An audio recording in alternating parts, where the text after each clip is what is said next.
What the freak? Flesh-eating bug kills young mom.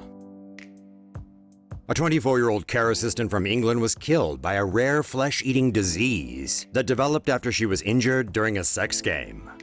Mother of one, Katie Widdowson, hurt her left wrist when she was tied up by her boyfriend, Dean Smith, during some New Year's Eve bedroom frolics. The next day, Katie went to the hospital to get checked out, and doctors told her she had a sprained wrist and sent her home with some painkillers. But Katie was in fact suffering from the deadly bacterial infection necrotizing fasciitis. The family says the hospital was negligent because red flags for sepsis were ignored by medical staff. Katie later sent her boyfriend a photo of her wrist, saying she couldn't move it and was in a lot of pain. The next day, she developed burn marks on her arm. An ambulance was called, but it was too late. Katie had a heart attack on the way to the hospital and never recovered. A coroner told an inquest into Katie's death that her death was avoidable. She should have been kept in hospital when she first reported her symptoms and then undergone major surgery. Katie's family now plans to sue the hospital for negligence. Say no to safe spaces on YouTube. Support TomoNews at patreon.com/TomoNews. Warning: the following videos contain scenes of extreme grossness. Flesh-eating bug destroys man's life. A British man who survived a rare flesh-eating infection, only for it to return a second time, said his life had been ruined by the disease. Car salesman Lee Murphy has been infected twice with necrotizing fasciitis, which eats the body's soft tissue. The 37-year-old from County Durham in the northeast of England was first diagnosed with the killer condition just over a year ago. The bug destroyed the flesh on his right leg, all the way from his thigh to his foot. Murphy spent 5 days in a coma, and doctors gave him just 12 hours to live at one point. But his life was saved by a series of skin grafts, as he underwent a total of 16 operations. Murphy began to recover, but in February this year, the disease came back, this time on the back of his right leg. The flesh-eating bug has stripped away his skin and eaten his calf muscle, leaving him on crutches. According to Public Health England, it is extremely rare, though not unheard of, for a patient to contract necrotizing fasciitis twice. Murphy said he wanted to raise awareness of the condition, as he waited to see if his latest skin graft operations were successful. Strep throat leads to little girl's leg amputation. An aspiring young dancer in Ohio is recovering in hospital after a case of strep throat led to a severe infection that caused her to lose her leg. 6-year-old Tessa Puma developed a case of strep throat and was prescribed some antibiotics in early March. But then last week, when she got hit with the flu, she started complaining to her parents about pain in her arms and legs. Tessa went to 2 hospitals before doctors diagnosed her with necrotizing fasciitis, a flesh-eating bacterial infection. The pain in her legs intensified. When doctors performed surgery to relieve swelling, they discovered severe damage in her left leg, in addition to parts of her shoulder and back. Necrotizing fasciitis can develop when bacterial infections migrate from the bloodstream and infect membranes surrounding muscles or other internal organs. Doctors think the strep bacteria entered Tessa's bloodstream and caused the infection. The infection got so bad that doctors were unable to find a pulse in her leg, so in order to help her heal, they amputated her left leg from the knee down. Tessa is recovering in the Akron Children's Hospital, but will need further procedures and other parts of her left leg removed to help her survive. Flesh-eating fungus destroys Vietnamese woman's face. A young Vietnamese woman has died after her face was destroyed by a flesh-eating fungus when a sinus infection got out of control. The 28-year-old started experiencing discomfort and pain inside her nose a few years ago, which doctors diagnosed as sinusitis. After the pain persisted, her family started looking for cures before surgeons operated on her a year later. Unfortunately, the operation only made the infection worse.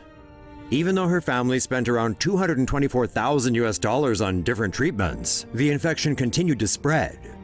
Within a year, the infection had eaten away most of the woman's face, destroying her nose, mouth, and forehead. Last December, she was at a local temple where her mother was forced to pour water down her mouth. She finally passed away from the infection on December 27th. Medical experts said her infection was most likely caused by a combination of fungus and poor medical treatment. Say no to safe spaces on YouTube. Support TomoNews at patreon.com/TomoNews. Bacteria found at Florida beaches and in raw oysters can kill. A bacteria present in the Gulf of Mexico is causing some concern for Florida beachgoers. Vibrio vulnificus is a bacteria from the same family as cholera. It is most commonly found in warm coastal waters as it requires salt to survive. While infections are rare, the bacteria normally infects people who enter coastal waters with an open wound, or those who consume undercooked or raw oysters. Contrary to some reports, the bacteria doesn't eat flesh, but it can still harm the skin. If the bacteria enters the bloodstream, it can then damage the skin, and in 50% of such cases is fatal. Oysters feed by filtering water, from which they extract algae and food particles, and sometimes the Vibrio vulnificus bacteria. If an infected oyster is eaten undercooked or raw, the bacteria can enter the individual's digestive tract and multiply rapidly. According to the Florida Department of Health, the bacteria has infected 214 people and killed 66 since 2008. Deadly bacteria released at Tulane University's National Primate Research Center infected 4 macaques and 1 federal health inspector. Since the bacteria's release from Tulane's research center last November, 2 of the infected macaques have been euthanized. Tulane University's Biosafety Level 3 laboratory, located 35 miles north of New Orleans, has been studying the bacteria Burkholderia pseudomalae in the hopes of developing a vaccine for the deadly bacteria. The bacteria spreads to humans and animals when they come into contact with contaminated soil and water. 4 macaques who were living in Tulane's primate breeding colony and not involved at all with the bacteria research were somehow exposed to the bacteria. One theory is that the macaques may have been exposed to the bacteria when they were in the school's veterinary hospital. A federal health inspector became ill after visiting the facility in January. The presence of certain antibodies in her body showed she had been exposed to the bacteria. The proximity of the center's breeding colonies to a local school and residential areas has prompted fears of the bacteria spreading to nearby communities. So far, limited preliminary research shows that the bacteria has not contaminated the soil and water in the center's breeding colonies. However, questions remain about the cause and extent of the contamination that has impacted the macaques. Woman goes blind in one eye after mud run. A Texas woman is now blind in one eye after she was infected with flesh-eating bacteria while competing in a mud run in Dallas earlier this month.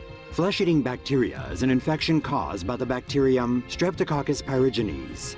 The bacteria can enter the human body through minor cuts or abrasions. Once inside the body, the bacteria produces toxins that destroy tissue, such as muscles, skin, and fat. Brittany Williams caught the flesh-eating bacteria after cutting her eye during a Dallas mud run around 2 weeks ago, and within 24 hours, the bacteria had destroyed her cornea.